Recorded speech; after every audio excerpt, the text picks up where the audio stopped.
It has a chance to work. Actually, it's makeup already.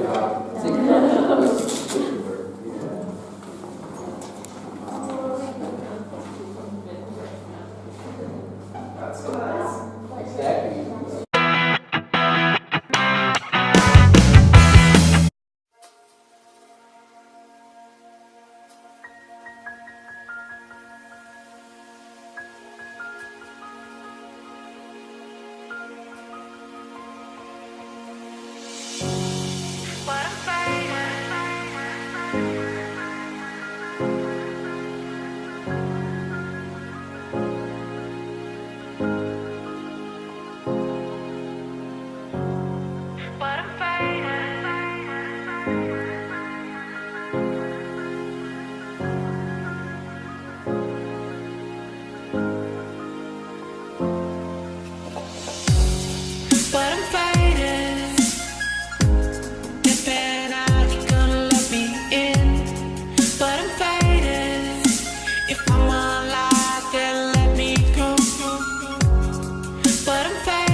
I did it!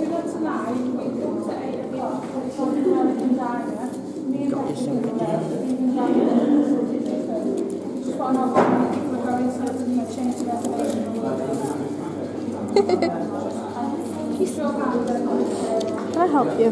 Are you finding it difficult? I've fucking seen him. Oh, that actually does look like it.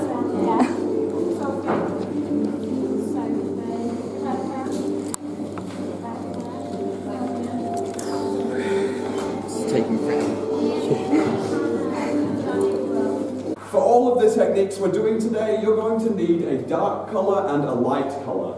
I'm going to use black and white, but you don't have to. You can use any two colors as long as one is significantly darker than the other.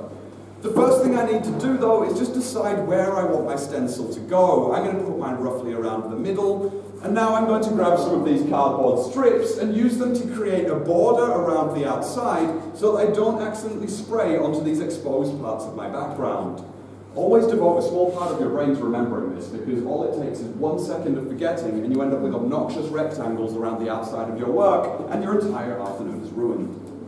Now, starting with my light color, my first step here is just to do a very light spray over the top. I'm not really painting properly yet. Think of this as like marking its location on the canvas so that I can do more with it. Peel off my borders and take away my stencil, and there we have the rather boring one-layered stencil. On the walls of a war-torn country, I'm sure it would look fantastic, but we're hoping for a little bit more today. I now have one very important piece of information. I know what is inside of my stencil and what is outside. And so using the same can of white, I'm going to fill everything inside so that I can stencil over it a second time. My first tip is to start in the middle and get an idea of how big your spray is before immediately dropping it on the outside and ruining your lines. You then want to start working it towards the outside, paying attention to two major things. Number one, try not to go over the same spot too many times. It's not a pencil. The more times that you do, the more paint you will build up and the more it's going to look rubbish.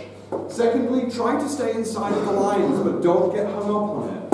If you want a perfect image of 1960s fashion icon Twiggy, get yourself Photoshop and a printer. But if we're going to work with spray paint, let's not be afraid to embrace some of the grit and splatter and dirt that comes along with this particular method. And this is what you're going to end up with, is a silhouetted version of your character that is waiting to be stenciled over again. But once again, I'm going to need to leave this for about another 3 or 4 minutes, and yada yada yada, Jamie Oliver, etc., just like television. So, now that my background is nice and dry, I'm going to grab my stencil, place it back over the top of its original position, and line it up as closely as I can. I then want to place my borders around the outsides, and I'm going to switch to my darker colour. Now, this time we're painting properly from the outset, but we really want to regulate the amount of paint that we put down. If we put down too much at this point, the stencil fills up like a cup of water, and when you take it away, the edges will collapse and you'll lose all of your resolution. Believe me when I tell you that that is a preferable amount of paint to filling it in like that. But what we're going to do is we're going to take the same stroke that we've been using to fill our background, and we're going to double its speed, turning it into 2 strokes that we have more control over. Just like this, 2 strokes. So the first comes through and sort of grays it out, next one comes through and darkens it off, and then we just simply make our way towards the bottom. Incidentally, I've been spray painting for 20 years of my life and have never had any idea what to do with this hand while I'm spray painting. It simply hangs limply in the air. Now, take your borders away, and ladies and gents, I'm not quite done, but just in case this is the answer to all of your wildest dreams, you can see we now have our 2-tone stencil looking about 20% more bitchin' than it did a couple of moments ago. But I've got another little technique that I like to do at this point that makes it look even cooler. You would leave your black where it is because there is no need for you to show it to a group of people. I'm now going to grab 2 colours that I've already used in the background or something that complements them, and I'm going to give it a bit of a colour splash on the outside. I'm going to start with this purple, and make sure it's working, and just give it one quick splash on one side, and I think I'm going to use the orange because it should act as a nice counterpoint. There's no right or wrong way of doing this, we're just giving it a little bit of life. And as you can see there, we've now added these coloured components, connecting it to its background, giving it a bit of a glow, and making it look 98.7% more bitchin' than it did a couple of moments ago. So ladies and gents, this is technique number 1. Technique number 2 allows us to retain the semi-transparent and traditional nature of our stencil while also helping us to separate it from its surroundings. Step number 1, as always, is simply to decide where I want it to go, and then place my borders over the outside. Now again, I'm going to use a light and a dark colour, and in this case, again, I'm going to start with the light one.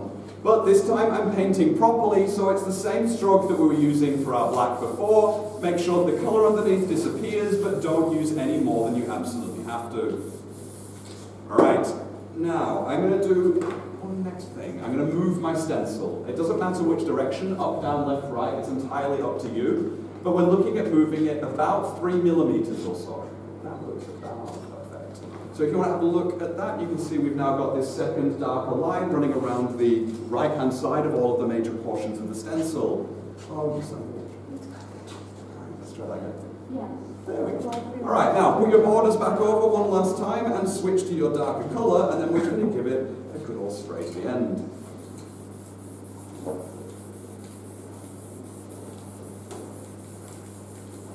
There. You can also use this as an opportunity to give it a little bit of colour and life. And ladies and gents, I want you to breathe in as deeply as you can because you're going to need to ooh and ah harder than you've ever had before. What we've done is given her this little 3-dimensional effect, separating her from her background, giving her a little bit of a highlight line around the outside, but keeping her much more simplistic and traditional in her makeup. Ladies and gentlemen, between both of these techniques, hopefully you have all of the skills and abilities that you need to go forth and create beautiful pieces of artwork. A white. Hey guys. The block with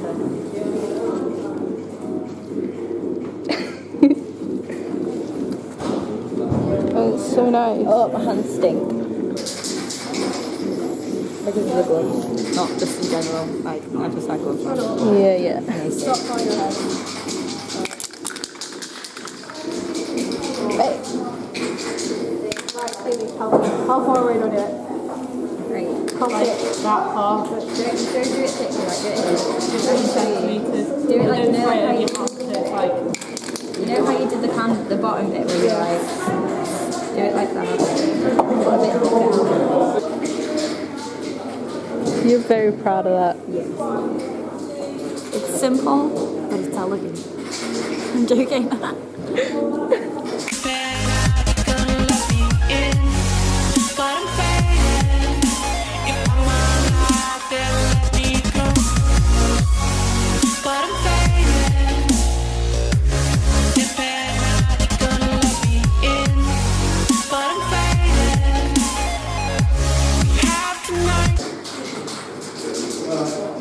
So much better than the first one. Let's see. Yeah, that's good. I'm quite proud of this. I'm proud of I'm mine. gonna make sure my mum frames it. It's going in the freaking kitchen. It's going in the bathroom. It's going on the fridge. It's getting stuck to the fridge. It's getting on the fridge. I don't know why I've still got the gloves on. I feel like you've just freaking made someone. Let's get a close up on your gloves. With a got a hole in hole it. They fought back. What's your other one like? It's clean. Let's get a picture of you with yours.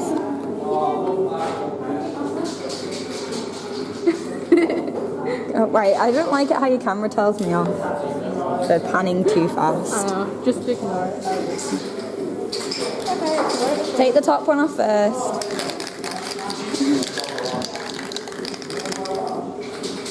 It's looking good.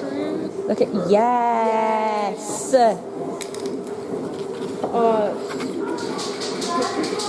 I think we should send that to Ozzy Osbourne. And how long did it take you, Amy? Let's see your first try. Let's just demonstrate right now. What I want to do is... Oh, wait, no, let me do something. I want to do something. I'll write my name. You write your name and then she writes her name. I'm not going to fit my whole name on there. Fun. Stressful. You guys are not stressed at times. Just a tad. Why was that? Oh, because I kept doing it wrong. What about you? I quite enjoyed it. I'm gonna go home and spray paint the house, Mom. And tag every wall like gangster. Just tag everything with a really girly A. With a flick on the end. Underlined with a love heart.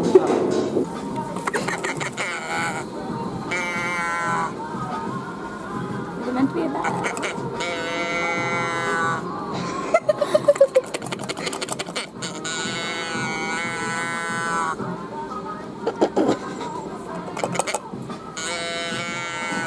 Stop it now. Oh my gosh.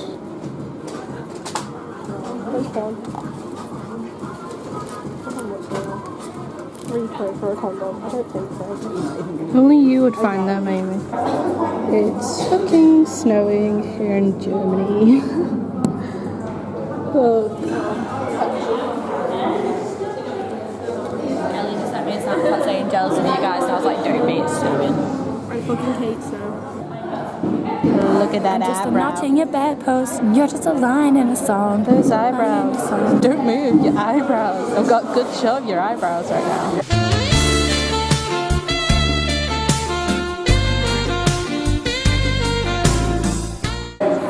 Yeah. I can't do anything else but that.